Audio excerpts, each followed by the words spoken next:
Setiap hari kita sudah melakukan bermacam-macam gaya dan gerak dalam kehidupan kita. Saat kita berjalan kaki, mendorong gerobak, bahkan menghidupkan lampu di dalam rumah untuk penerangan. Tujuan kita mempelajari materi ini adalah mengetahui perbedaan gaya dan gerak, mengetahui berbagai macam gaya, dan mengklarifikasi macam-macam gaya. Hal pertama yang harus kita ketahui adalah pengertian gaya dan gerak. Kemudian, apa itu macam-macam gerak?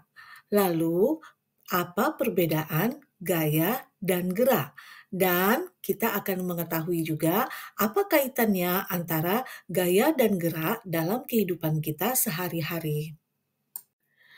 Gaya adalah tarikan atau dorongan yang diberikan kepada suatu benda. Dengan adanya gaya, benda bisa jadi bergerak. Sedangkan gerak adalah perpindahan suatu benda dari posisi awal ke posisi yang lain, dikarenakan adanya gaya. Ada 3 perbedaan gaya dan gerak, yaitu yang pertama, gaya dapat membuat benda bergerak, sedangkan gerak dipengaruhi oleh gaya. Yang kedua, gaya dapat mempengaruhi bentuk benda, sedangkan gerak tidak mempengaruhi. Dan yang ketiga, gaya tidak dapat dilihat, namun dapat dirasakan, sedangkan gerak dapat dilihat.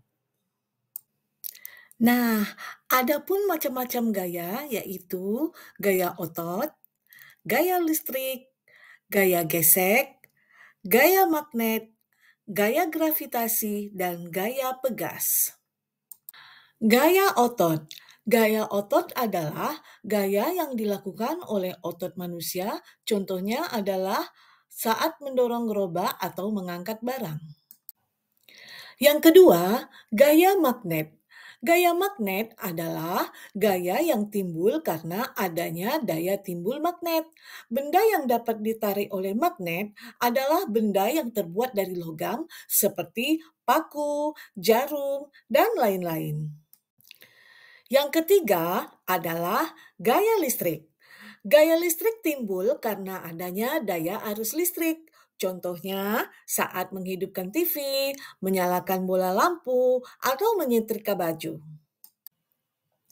Selanjutnya, gaya gesek. Gaya gesek adalah gaya yang timbul karena pertemuan antara dua permukaan benda yang saling bergesekan. Contohnya, mendorong lemari. Saat kita mendorong lemari, antara permukaan lantai dan permukaan di bawah lemari saling bergesekan.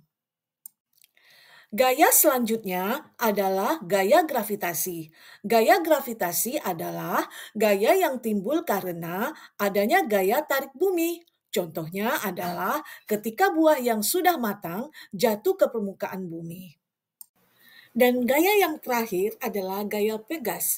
Gaya pegas adalah gaya yang terjadi karena kerja dari benda yang bersifat elastis. Contohnya menarik ketapel atau bermain trampolin.